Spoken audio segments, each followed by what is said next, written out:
نحمده ونصلي على رسوله الكريم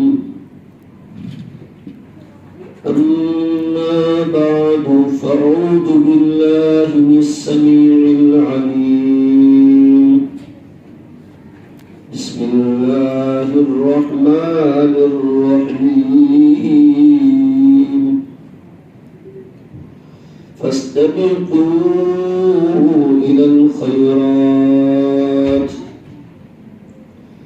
وسارعوا إلى مغفرة من ربكم وجنة عرضها السماوات والأرض أعدت للمتقين. عن أبي هريرة رضي الله تعالى عنه قال قال رسول الله صلى الله عليه وسلم سيكون فتن كقطع الليل المظلم يصبح مؤمنا ويمسي كافرا أو يمسي مؤمنا ويصبح كافرا ويبيع دينه بأرض من الدنيا. رواه مسلم. صدق الله مولانا العظيم وصدق رسوله النبي الكريم. اللهم صل على مولانا محمد وبارك وسلم تسليما كثيرا كثيرا.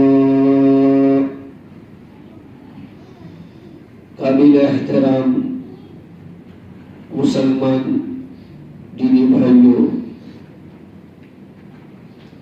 اللہ سبحانہ و تبارک و تعالی کا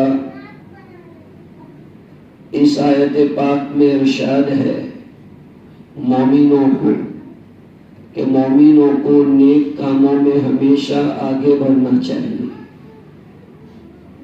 نیکی کا شوق آدمی کے دل میں ہونا چاہیے. اللہ قرآن میں فرماتے فاستبقوا الی الخیرات، نیکی کے کاموں میں آدمی کو آگے ہی رہنا چاہیے.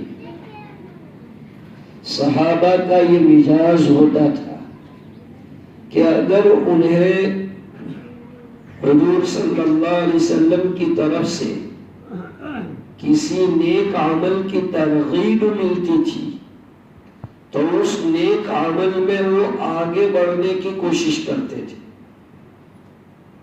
قرآن میں اللہ ارشاد فرماتے ہیں تعاونوا علی البر والتقوی ولا تعاونوا علی الاثم والعدوان.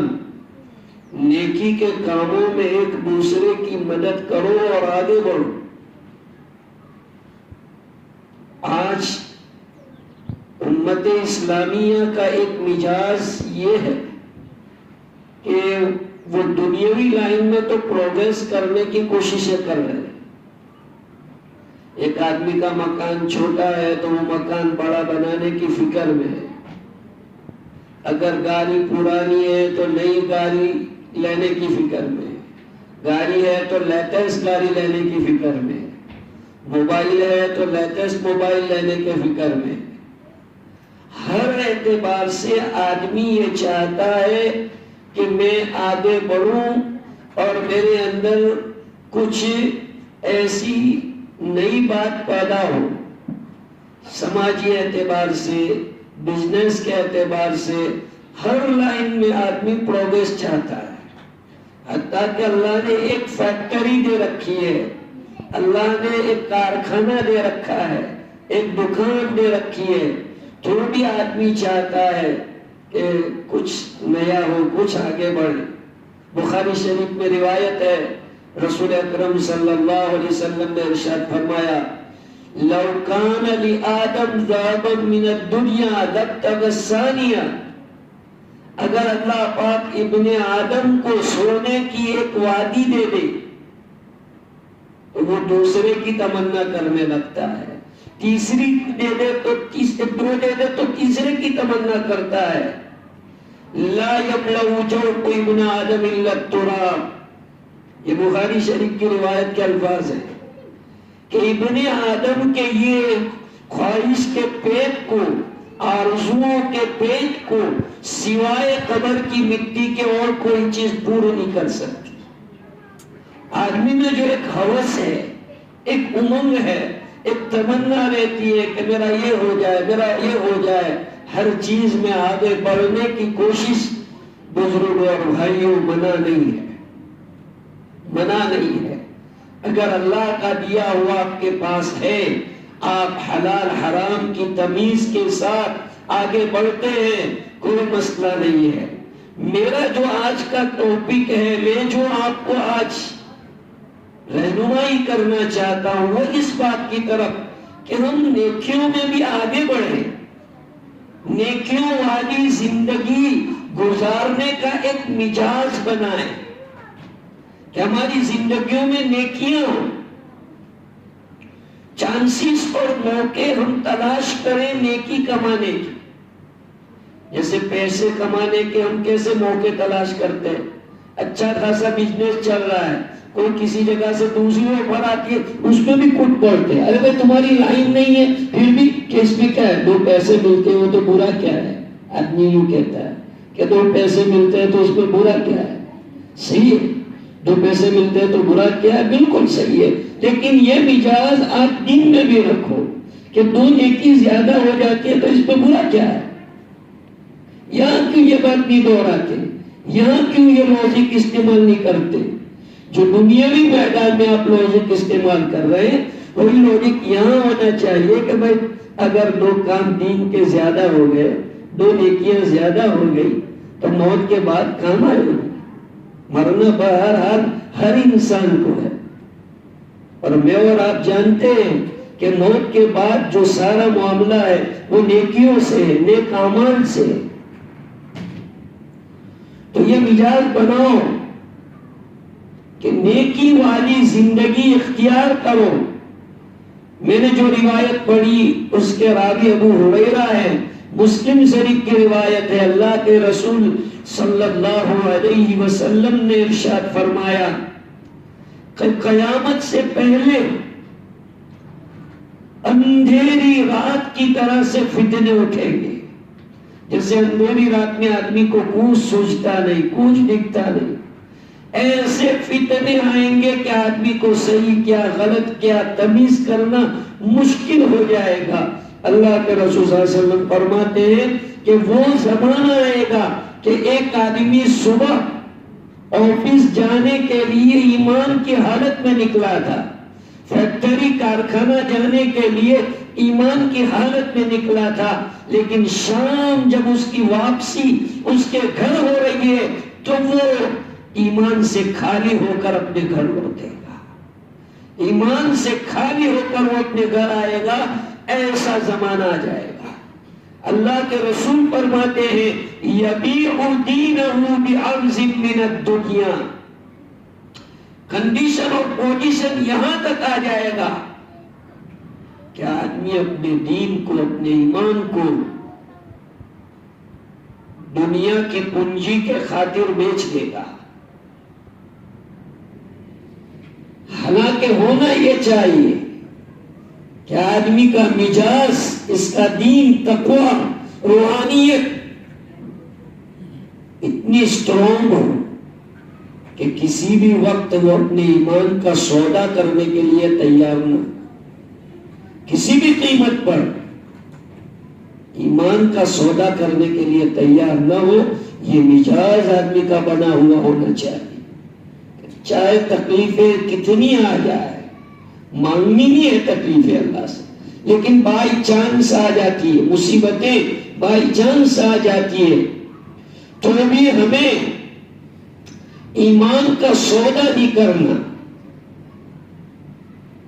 آج ہمارا حال یہ ہے کہ مصیبتوں میں آدمی اپنے ایمان کو بیچ دیتا ہے، کمزور پڑ جاتا ہے، اور ہمارے دشمن اسی چیز سے فائدہ اٹھا رہے ہیں، اسی چیز سے فائدہ اٹھا رہے ہیں۔ دیکھا کہ دنیاوی اعتبار سے ہمارا کوئی بھائی کمزور ہے تو اس کی مجبوری کا فائدہ اٹھا رہے ہیں، اور اس کی مجبوری کا فائدہ اٹھا کر اس کے دین ایمان کے ساتھ چیٹنگ کیا جاتا ہے۔ بزرگوں اور بھائیوں، اللہ کا شکر مانو، احسان مانو کہ اللہ پاک نے اپنے نبی کے واسطے سے ہمیں جو شریعت دی ہے، جو دین دیا ہے، وہ دین اور شریعت قیامت تک کے لیے ہے۔ اس میں نہ کمی ہے نہ زیادتی ہے، اور دنیا آخرت کی کامیابی کا ضامن دین اللہ نے مجھے اور آپ کو دیا ہے۔ کمی ہے اس کے فالو کرنے کی، کہ ہم اس کے احکام کو دل و جان کے ساتھ شریعت سنت کے پابند بنے، کتاب و سنت کے پابند بنے، کتاب و سنت میں جو عقائد بیان کیے گئے ہیں ان عقائد پر عمل کرے، جو اعمال بیان کیے، جو معاشرت بیان کیے، جو اخلاق بیان کیے، وہ ہمارے اندر ہونی چاہیے۔ دین اسلام صرف نماز روزے کا نام نہیں ہے، دین اسلام صرف نماز روزے کا نام نہیں ہے، 5 بڑے سسٹم کا نام دین ہے۔ اللہ کا قرآن فرماتا ہے دوسرے پارے کے 9ویں رکوع میں اللہ نے فرمایا یا ایھا الذین آمنوا ادخلوا فی السلم کافہ، ایمان والو پورے کے پورے اللہ کے دین میں داخل ہو جاؤ۔ ایسا نہ ہو کہ عبادت کا پہلو تو ہمارا بڑا مضبوط ہے لیکن اخلاق کے اعتبار سے گراوٹ ہے۔ بعض لوگ یہ ہے کہ عبادت میں بھی اچھے، اخلاق میں بھی اچھے، لیکن معاملات میں زیرو۔ بعض معاملات میں صحیح ہوتے ہیں تو معاشرت میں زیرو۔ اللہ فرماتے ہیں کہ نہیں، ایسا نہیں، ہم نے تم کو 5 سسٹم دیے ہیں، عقائد، عبادات، معاملات، معاشرت اور اخلاق، یہ 5 سسٹم میں تم برابر ہونے چاہیے۔ یہ 5 نظام ہمارے برابر ہو تو ہم دیندار سمجھے جائیں گے۔ دیندار ہونے کا مطلب یہ ہوتا ہے کہ ہم جو 5 لائنوں میں برابر ہونے چاہیے۔ آج دیکھو تو الحمدللہ ہمارا کوئی بھائی عبادت میں اتنا پکا ہوتا ہے کہ اس کی تہجد کیا چاس بھی نہیں جاتی، اشراق بھی نہیں جاتی، اتنا پکا ہے، لیکن اخلاق اتنے گرے ہوئے ہیں کہ اس کا پڑوسی ہی اس کی تکلیف سے محفوظ نہیں ہے، پڑوسی کو کمپلین رہتی ہے۔ اور اللہ کے رسول نے فرمایا واللہ لا یؤمن، واللہ لا یؤمن، واللہ لا یؤمن، 3 مرتبہ فرمایا۔ صحابہ نے پوچھا من یا رسول اللہ، کون؟ اللہ کے رسول نے فرمایا الذی لا یؤمن جارہ بوائقہ، جس کا پڑوسی اس کی تکلیف سے معمون اور محفوظ نہ ہو۔ اللہ کے رسول صلی اللہ علیہ وسلم فرماتے ہیں کہ جبرائیل امین علیہ السلام مجھے برابر پڑوسی کے حقوق بتاتے رہے، تاکید کرتے رہے۔ مجھے یہ اندیشہ ہونے لگا کہ اللہ کے رسول صلی اللہ علیہ وسلم اللہ تبارک و تعالی پڑوسی کو جائیداد میں بھی شریک کر دیں گے، ایسا لگتا ہے۔ یعنی اتنی تاکید کر رہے تھے کہ اگر پڑوسی کا انتقال ہو جائے تو دوسرا پڑوسی اس پراپرٹی کے اندر شریک ہو جائے گا، ایسا لگتا تھا۔ ایسا ہے نہیں لیکن یوں لگتا تھا، اتنی تاکید کر رہے تھے جبرائیل امین علیہ السلام۔ لیکن آج 90% کھار کسی جگہ پر آپ کو کوئی ایسا ملے گا جس کو اس کے پڑوسی سے کوئی کمپلین نہیں ہوگی۔ آپ کسی بھی علاقے میں چلے جائیں، ہر علاقے میں جہاں دین کا کام ہوتا ہو، ان علاقوں میں بھی جہاں دینی محنت ڈیولپ ہے، لوگوں کا مزاج بنا ہوا ہے، علماء کی آمد و رفت ہوتی ہے، ان علاقوں میں بھی آپ دیکھیں۔ اور پڑوسی کا مطلب صرف گھر کا پڑوسی نہیں، پڑوسی چاہے آدمی دکان کا پڑوسی ہو، کارخانے کا پڑوسی ہو، فیکٹری کا پڑوسی ہو، حتیٰ کہ علماء نے لکھا ہے کہ ٹریولنگ کا پڑوسی بھی اس میں داخل ہے۔ ہم ٹریولنگ کرتے ہیں جو چند گھنٹوں کی ہوتی ہے، 10-12 گھنٹے کی ٹریولنگ ہوتی ہے، ہماری سیٹ کے بازو میں کوئی ہے یا ہمارا پڑوسی ہے، ہمیں اپنے اخلاق سے اسے متاثر کرنا چاہیے۔ ہم ناشتہ لے رہے ہیں، پڑوسی کو ہم کہیں کہ بھائی آپ لیجیے، کھانا کھا رہے ہیں، پڑوسی کو کیجیے۔ آپ پانی کا بوتل لے رہے ہیں تو پڑوسی کو درخواست کیجیے کہ پانی پیجیے۔ آپ اپنے اخلاق بتائیں۔ یہ زمانہ اسلام کی تعلیم کو پریکٹیکلی عام کرنے کا ہے۔ لفظوں میں تو بہت ہو رہا ہے، میں ابھی پونا گھنٹہ آپ کے سامنے بول کے چلا جاؤں، لیکن میں نے جو بولا ہے وہ پریکٹیکلی آنا چاہیے۔ عملی طور پر امت کمزور ہے، عمل کے اعتبار سے امت میں عمل نہیں ہے۔ عمل پیدا کرو، اللہ کو عمل مطلوب ہے۔ قرآن کہتا ہے لِمَ تَقُولُونَ مَا لَا تَفْعَلُونَ، کیوں وہ باتیں کرتے ہو جو تم عمل نہیں کرتے؟ اللہ کو یہ بات بہت ناپسند ہے۔ کبر مقتا عند اللہ، اللہ کو یہ باتیں بہت ناپسند ہے کہ ایک آدمی زبان سے بڑی بڑی باتیں کرتا ہے، عمل کی باری آتی ہے تو پیچھے ہٹ جاتا ہے، یہ اللہ کو پسند نہیں ہے۔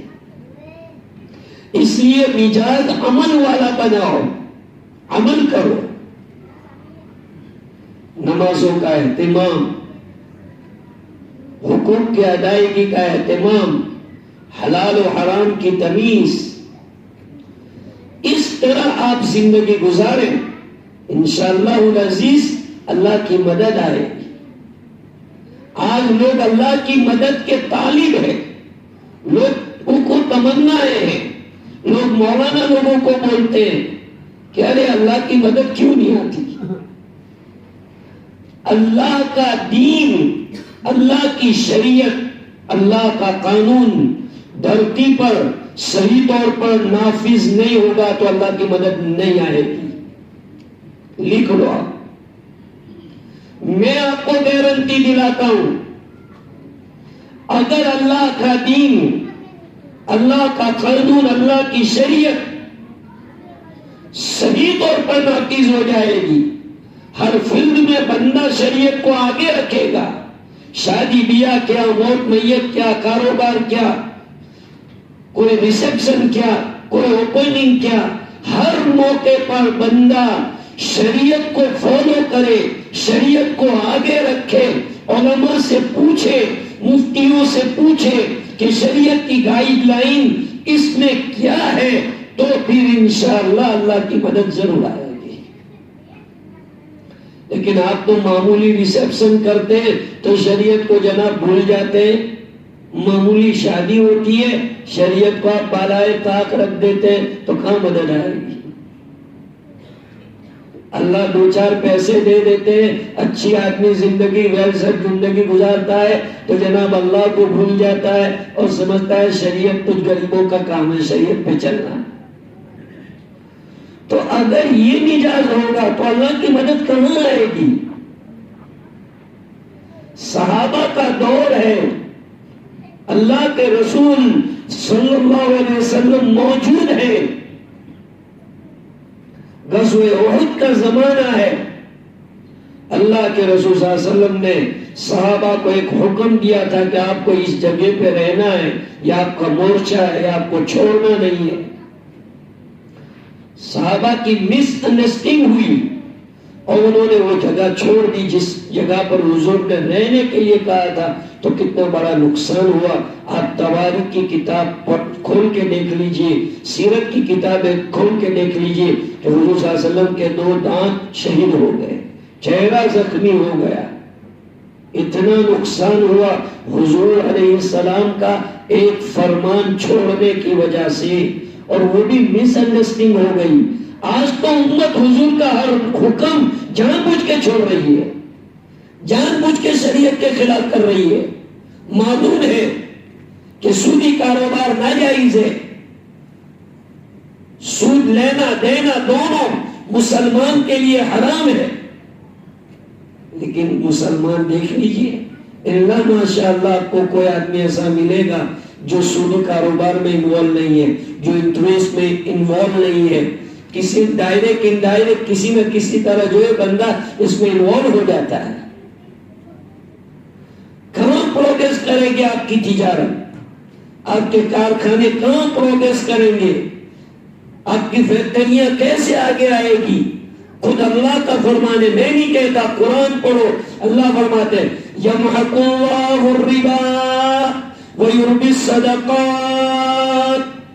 اللہ کا قرآن فرماتا ہے کہ سودی کاروبار کرنے والے سن لو، تمہیں کتنا لگتا ہے کہ تمہارا کاروبار بہت آگے بڑھ رہا ہے، لیکن اس چیز کی نحوست سے میں تمہیں مٹا دوں گا،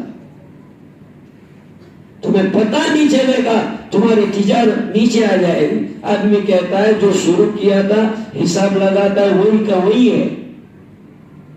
بھائی تم وہی کے وہی اس لیے ہو، یہ جو نحوست چل رہی ہے نا اس کو ہٹاؤ۔ ہاں کوئی قانونی مجبوری ہو تو سمجھے، میں منع نہیں کرتا، پر کوئی بہت مجبوری کبھی آتی ہے آدمی کو، قانونی مجبوری آتی ہے، گورنمنٹ کو شو کرنے کے لیے کوئی چیز ہوتی ہے تو ٹھیک ہے، آپ مفتیوں سے پوچھ کر، علماء سے پوچھ کر گورنمنٹ کو دکھانے کے لیے، شو کرنے کے لیے کوئی چیز ہو، اس کی ممانعت نہیں ہے، لیکن آدمی ایک عیش والی زندگی گزارنے کے لیے، عیاشی کرنے کے لیے اس طرح کے کاروبار کرے گا تو اس کی تو کوئی اجازت نہیں دیتا نا، اس کی تو کوئی مفتی اجازت نہیں دیتا۔ اس لیے بھائیو، حلال و حرام کی تمیز جب امت میں اٹھ جائے گی تو اللہ کی مدد بھی اٹھ جائے گی۔ آج امت کا 99% طبقہ حلال و حرام کی تمیز کو بھول چکا ہے، اور اللہ کے رسول صلی اللہ علیہ وسلم نے قیامت کی نشانیوں میں اس نشانی کو ذکر فرمائی ہے۔ اللہ کے رسول صلی اللہ علیہ وسلم فرماتے ہیں کہ سیأتی علی امتی زمان، میری امت پر ایک زمانہ ایسا آنے والا ہے کہ وہ نہیں جانے گا ایاخذ من الحلال ام من الحرام، کہ وہ حلال سے لے رہا ہے یا حرام سے لے رہا ہے، اسے کوئی تمیز نہیں ہے، یہ قیامت کی نشانی ہے۔ تو اس لیے بزرگوں، ہم اپنے دین ایمان کی جو سطح ہے، جو لیول ہے، اس لیول کو بڑھائیں۔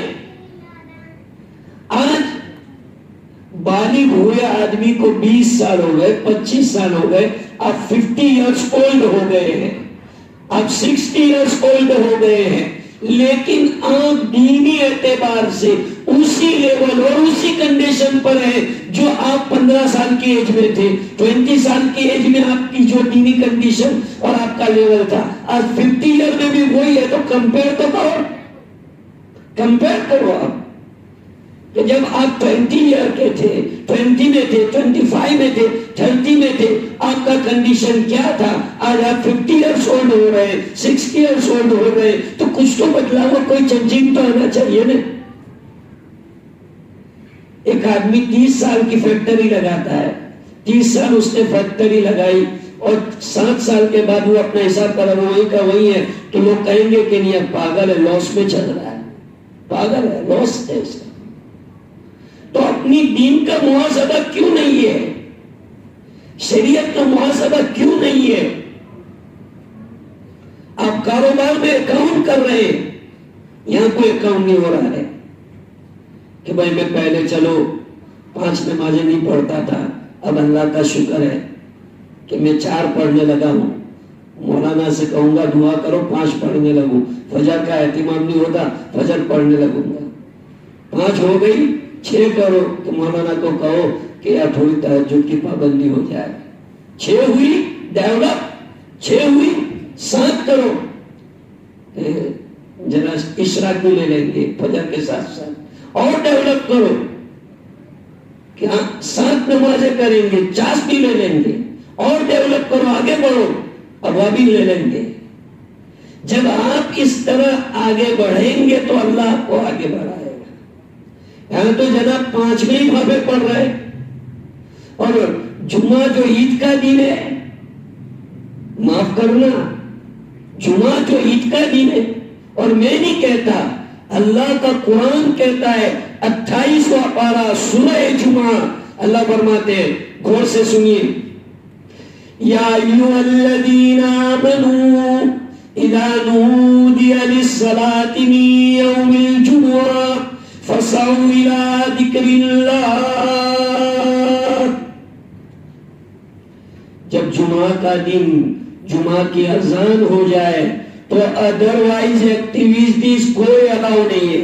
نماز کے علاوہ کسی اور ایکٹیویٹیز کا الاؤ ہی نہیں ہے. اونلی نماز جمعہ کی اذان کے بعد. لیکن ہمارا کتنا طبقہ ہے جو جمعہ کی اذان کے بعد، کتنے ایسے بھائی ہیں جو جمعہ کی اذان کے بعد غسل کرنے بیٹھتے ہیں اور پھٹافٹ غسل کر کے آتے ہیں. ارے جمعہ کا دن ہے، آپ کو اذان سے پہلے آنا چاہیے. حدیث میں سب سے پہلے جو بندہ جمعہ کے دن مسجد میں انٹر ہوتا ہے اس کا ثواب ایسا ہے جیسے اس نے اونٹ کی قربانی کی. مفت میں اللہ اونٹ کی قربانی کا ثواب دے رہا ہے. گھر میں بیٹھے بیٹھے آپ کیا کر رہے ہیں؟ مسجد میں آ جائیے، آ کے سنتیں پڑھیے، پہلے کی سنتیں، بعد کی سنتیں. تو آپ جمعہ نماز پڑھ رہے. کتنے نوجوان ایسے جو جمعہ دن آ رہے. ٹھیک ہے بھائی، چلو اللہ آپ کو 5 کی توفیق دے اور اللہ آپ کے جمعہ کو قبول کرے. آپ قربانی دے کر فیکٹری سے جب جمعہ پڑھنے آئے ہیں، آپ کارخانے سے جمعہ پڑھنے آئے ہیں تو پوری جمعہ پڑھ کے جاؤ، آگے پیچھے کی سنتیں پڑھ کے جاؤ. 2 رکعت ہوئی کہ بھاگے. یہ کیسا مزاج؟ جیسے ہم دوسری نمازوں میں سنت و نوافل کی پابندی کرتے ہیں، اس نماز میں بھی ہمیں سنت و نوافل کی پابندی کرنی چاہیے. جمعہ کی پوری سنتیں پڑھنی چاہیے، پوری رکعتیں پڑھنی چاہیے. یہ مزاج کب بنے گا؟ بھائیوں، دینی مزاج بناؤ. اللہ کا شکر ہے کہ آپ کی اس مسجد میں یہ جو علماء کی آمد کا اور بیانات کا سلسلہ شروع ہوا.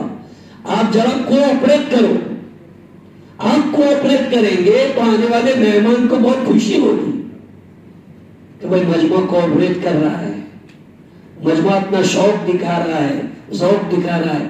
انتظامیہ سہولت بیچارے جو اپنے اعتبار سے کوشش کرتے، اصل تو پبلک کا کام ہے، مجمع کا کام ہے، عوام کا کام ہے کہ وہ کوآپریٹ کرے.